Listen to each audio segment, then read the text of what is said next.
Why do we sabotage ourselves, especially when we know we're capable? When we are capable of doing something and we keep trying to accomplish it, we're not getting it done. Sometimes this goes on for years and years, decades, and it's something we're perfectly capable of doing, that there's something in us that doesn't want to do it or feels it can't do it.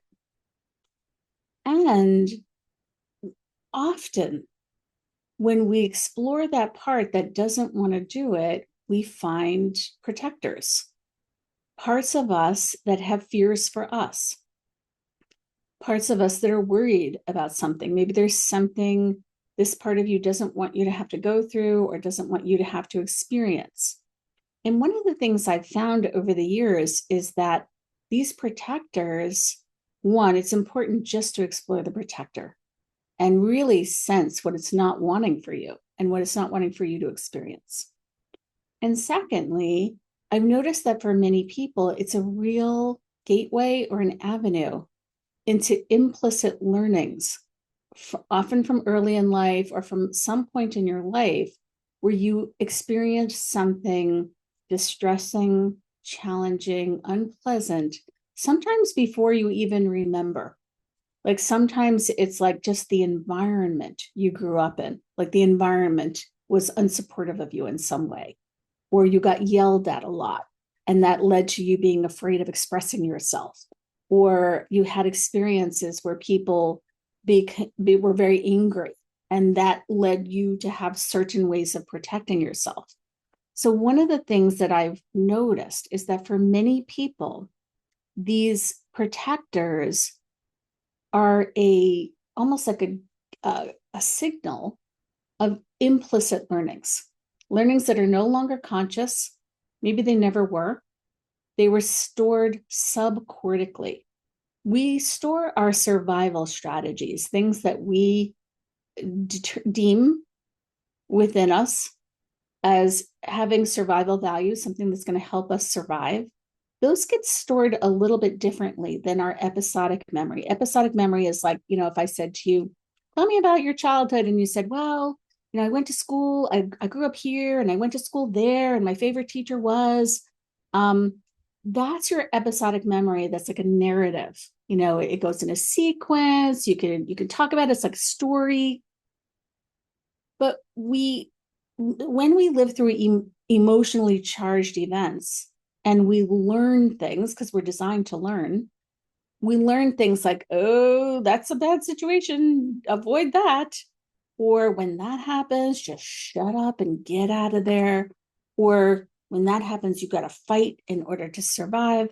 Fight or flight reactions, freeze reactions. Those are stored a little bit differently in a way that we can access much faster. And it's implicit. It's an implicit memory that's stored subcortically. These protectors often point to emotional learnings or implicit memories. Not always, but one thing I've noticed is time and again, someone will say, oh, it's worried about whatever. It's worried that I'm going to be demolished. I'm going to be annihilated. And if you go towards you might sense if that's something you've experienced before. Oh, a memory is coming. How do I recognize when a protector is active in my client? And I often add, so it sounds like something in you really wants to do X, and something in you doesn't want to do it or feels it can't. Does that feel right? Because I want to give the person the opportunity, one, to say, no, it doesn't feel like that. Or two, actually, it's different. It's more like blah, blah, blah. I know for me, I think I shared in the first class, years ago in my, I forget, late 20s, early 30s, when I was like, I really, really want to have a relationship. And someone said to me, I don't believe you.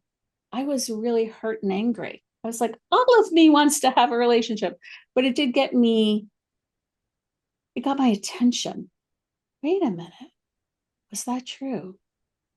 And the realization that it wasn't, that all these memories started coming up of my parents' relationship and my feeling like I don't want that. And, I had to get in touch with the part of me that didn't want something. It was not immediately obvious to me that something in me didn't want it. So we have to make room for that in ourselves and our clients. And it doesn't necessarily happen in one session. Sometimes we are able to say, would it be okay to assume that there's something that doesn't want this just for exploration? And for some people, that'll be okay. And for some people, it's just not the right time. We want to introduce the idea and be with it over time and not rush things, not go faster than feels right for the person. How does understanding what a protector is protecting me from help me change my behavior? I really believe, from my perspective, it's the heart of this course, is what is it protecting you from? Because that, like I said, it often goes directly to the heart of our emotional learnings, which are not always fully conscious. Those connections are about survival. And sometimes we're just feeling anxious or scared, or we might feel we have an intuitive hit, like that's not safe. It is an intuitive hit based on something we've lived through in the past. And that neuroceptive experience we have of that's not safe or that's not okay.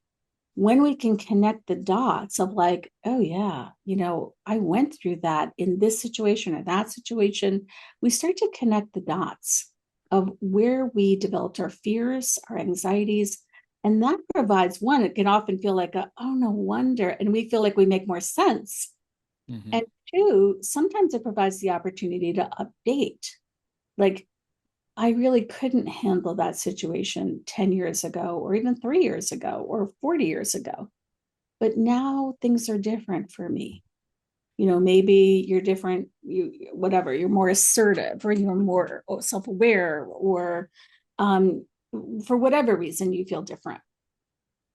That might provide the opportunity to update of like, oh, it's different for me now. And that has to be not just an idea, that has to be fully felt in the body. The body has to feel that capability. What's the difference between a protector and a defender or rebel in parts work? Like from inner relationship focusing, we distinguish between what we call protectors and what we call defenders. And I mean, even the two words sound so similar, right? Protectors, defenders, they're doing something very, very similar, but they do it differently. So protectors in a relationship focusing tend to be future oriented. They're worried about something in the future. They don't want something to happen. They're trying to prevent something from happening. Rebels in inner relationship focusing are often defenders. They can be impulsive. They're present oriented. They're trying to respond to what they're feeling right now, not preventing things in the future. It's like, right now, this is really terrible. I don't like it. I want it to be different. And I might do something really impulsive in order to stop it. And some of those impulsive behaviors might include things that other parts of us view as problematic behaviors. Like, I feel so terrible. I'm going to go watch 3 hours of TV and then eat 3 quarts of ice cream. And then I'm going to have some alcohol.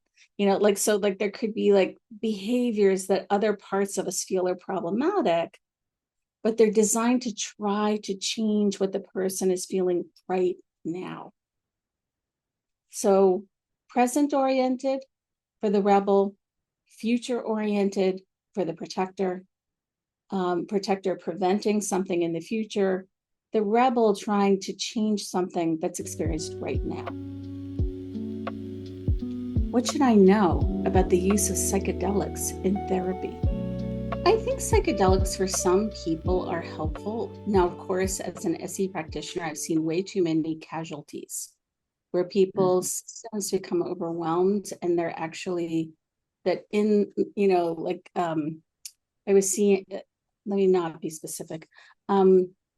Sometimes people go through psychedelic assisted therapies and maybe they're getting a treatment once a week or a couple times a week.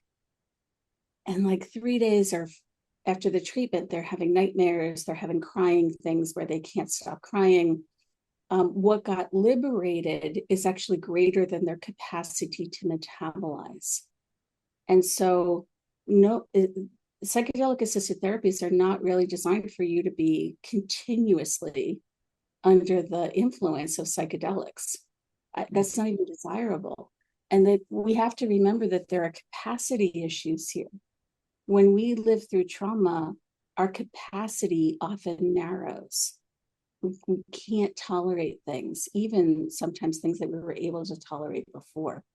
And so it's really important that you have adjunctive support for psychedelic assisted therapy and also practitioners of psychedelic assisted therapy that are responsive to what's arising. Mm-hmm. I'm not against it. I've actually seen some really nice results, but I've also seen people overdo it and sometimes not get the support they need to metabolize what comes forth.